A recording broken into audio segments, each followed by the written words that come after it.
Hello बच्चों, आज हम काव्य मंजरी पुस्तक के साखी पाठ के अगले 5 दोहों को पढ़ेंगे।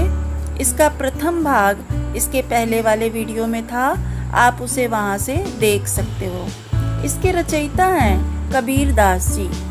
कबीर दास जी को हम भक्ति काल के ज्ञानाश्रयी शाखा के प्रवर्तक के रूप में भी जानते हैं।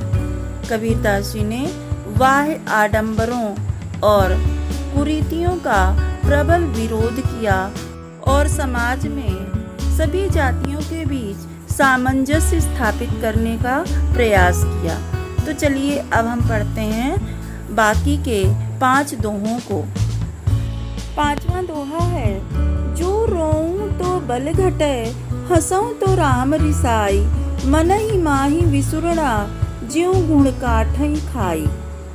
इसके कुछ कठिन शब्दों की ओर भी देख लेते हैं। बल घटे मतलब बल घटता है, हंसो मतलब हंसूं, रिसाई मतलब रुष्ट हो जाते हैं, विसुरना दुख और चिंता, ज्यों घुण काठई खाई जैसे घुन लकड़ी को खा जाता है। अब हम इसके अर्थ की ओर देखते हैं। उपर्युक्त साखी में कबीर दास जी अपनी तथा अपने हृदय की विचित्र स्थिति का वर्णन करते हुए कह रहे हैं कि यदि वह रोते हैं तो उनका बल कम हो जाता है, यानी प्रेम की शक्ति कम हो जाती है। अगर वह हंसते हैं तो भगवान रुष्ट हो जाते हैं। इसलिए अंतःकरण हृदय जो है वो दुख और चिंता के कारण अंदर ही अंदर इस प्रकार खोखला होता जा रहा है जैसे दीमक के खाने से लकड़ी खोखली होती रहती है।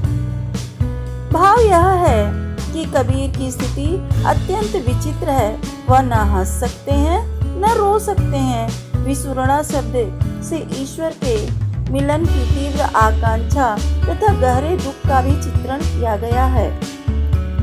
यहाँ पर हंसने और रोने से कबीर का तात्पर्य यह है कि न तो वे समाज के बंधन को तोड़ पाते हैं, न पूरी तरह ईश्वर में अपने आप को निमग्न कर पाते हैं, और इसी कारण उनकी हृदय की स्थिति घुन के काट को खाने के समान हो गई है। अगला दोहा है, पर्वत पर्वती मैं फिरिया, नैन गवाए रोई, सो बूटी पाऊं नहीं, जाते जीवन होई। यहाँ पर भी हम कुछ कठिन शब्दों के अर्थ को देख लेते हैं। पर्वती पर्वती मतलब पर्वत पर्वत, फिरिया मतलब घूमा, रोई मतलब रो रो करके, जाते जिससे, बूटी मतलब वनस्पतियाँ, गवाए मतलब खो दिया। यहाँ पर कबीर दास जी कहना चाहते हैं कि मैं अपने ईश्वर के विरह में पर्वत पर्वत घूमता रहा और मैंने उन्हें याद कर करके मैं इतना रोया कि इसके कारण मैंने अपने नेत्र की रोशनी को खो दिया, पर वह जड़ी बूटी मुझे नहीं मिली जिसे संजीवनी बूटी कहते हैं, जिससे जीवन की प्राप्ति होती है। यहाँ पर भाव यह है कि विरह की अग्नि में, ईश्वर की विरह की अग्नि में इतना जलकर भी मुझे ईश्वर के दर्शन नहीं हुए जिससे कि मुझे संतोष प्राप्त हो सके। अगला दोहा है, आया था संसार में देशण को बहुरूप, कहे कबीरा संत हों, पड़ गया नजरी अनूप। यहाँ पर भी हम कुछ कठिन शब्दों के अर्थ को देख लेते हैं। देशण मीन्स देखने को, बहुरूप अनेक प्रकार के रूप, अनूप अनुपम रूप यानी कि परम तत्व। यहाँ पर कबीर दास जी कहना चाहते हैं कि इस संसार में मैं अपनी वासनाओं से प्रेरित होकर अनेक रूप देखने के लिए आया था, जिनमें बहुत सारे रंग थे, बहुत सारा आकर्षण था। ऐसे रूप को मैं देखने के लिए इस संसार में आया था, पर हे संतों, यहाँ पर गुरु की कृपा से अनुपम रूप यानी परम तत्व यानी कि ईश्वर के दर्शन मुझे हो गए। किनमें हो गए? संतों के को देखने से हो गए, संतों के साथ रहने से हो गए। यहाँ पर कहना ये चाहते हैं कि गुरु की कृपा से ही उन्हें परम तत्व के दर्शन हो गए, जिसके परिणाम स्वरूप अनेक रूपों को देखने की अभिलाषा ही नहीं रही। यदि हम ईश्वर के दर्शन कर लेते हैं तो हमें किसी अन्य चीज को देखने की आवश्यकता नहीं महसूस होती है। ऐसा लगता है कि हमने सभी कुछ प्राप्त कर लिया, कोई भी चीज हमें अप्राप्य नहीं रह गई है। अगला दोहा है हमारा, जब मैं था तब हरि नहीं, अब हरि है मैं नाही, सब अंधियारा मिट गया, जब दीपक देखा माही। इसके भी कठिन शब्दों को हम लोग देख लेते हैं। मैं मीन्स अहम या अहंकार, हरि मीन्स ईश्वर, अंधियारा मीन्स अज्ञान का अंधेरा जो व्यक्ति को सीधे रास्ते पर उन्नति के मार्ग पर बढ़ने नहीं देता है।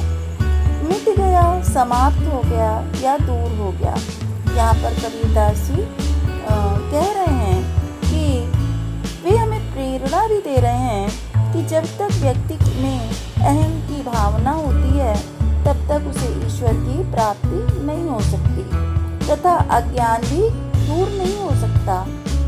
एक और साखी में कबीरदास जी ने कहा है कि जब मैं था तब हरि नहीं, अब हरि है मैं नाही, प्रेम गली अतिशा करी, तामे दो न समान। इस दोनों ही साखियों में लगभग एक ही बात कही गई है। यहाँ पर कबीरदास जी यह भी कह रहे हैं कि जब तक मुझे मेरे अंदर अहम था तब तक ईश्वर की पूर्ण सत्ता का मुझे ज्ञान नहीं हो पाया था। अतः मेरे लिए हरि कुछ भी नहीं थे। जब मुझे ईश्वर की सर्वव्यापकता तथा जीव और ब्रह्म की एकता का ज्ञान हो गया तो अब केवल हरि ही रह गए हैं मेरे लिए। मेरा अहम मिट गया है, अर्थात मेरा अहम ईश्वर में विलीन हो गया है तथा उस परम ज्योति के दर्शन से मेरे अज्ञान का अंधेरा भी दूर हो गया है। कहना ये चाहते हैं कि अहम और ईश्वर दोनों एक साथ नहीं रह सकते। जैसे कहते हैं, एक मुहावरा भी है, लोकोक्ति है, एक म्यान में दो तलवारें नहीं रहती हैं। ईश्वर का ज्ञान होते ही व्यक्ति का अहम स्वतः नष्ट हो जाता है तथा उसका अज्ञान भी मिट जाता है। अतः ईश्वर और अहंकार एक साथ नहीं रह सकते हैं। और अब इस पाठ का अंतिम दोहा है, तन को जोगी सब करें, मन को बिरला कोय, सब विधि सहजे पाइए, जे मन जोगी होय। हम इसके भी कठिन शब्दों को देख लेते हैं। जोगी मीन्स योगी होता है, यह अपभ्रंश हो गया है या तद्भव हो गया है। बिरला मीन्स कोई कोई, सहजे मीन्स सहज साधना। यहाँ पर कबीरदास जी ने कहा है कि सहज साधना से ही सभी सिद्धियाँ प्राप्त हो जाती हैं, योगियों की भांति दिखावा करने से नहीं प्राप्त होती हैं। अर्थात शरीर पर योगियों जैसी वेशभूषा चाहे तो कोई भी धारण कर सकता है, परंतु सच्चे वैराग्य के द्वारा ही मन को कोई बिरला ही योगी बना सकता है।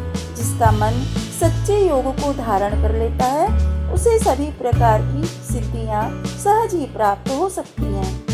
कहने का तात्पर्य है कि ढोंग या दिखावा करने से हमें कुछ भी प्राप्त नहीं होता, लेकिन अगर हम किसी काम को मन से करते हैं तो उसकी सिद्धि हमें निश्चित रूप से हो जाती है।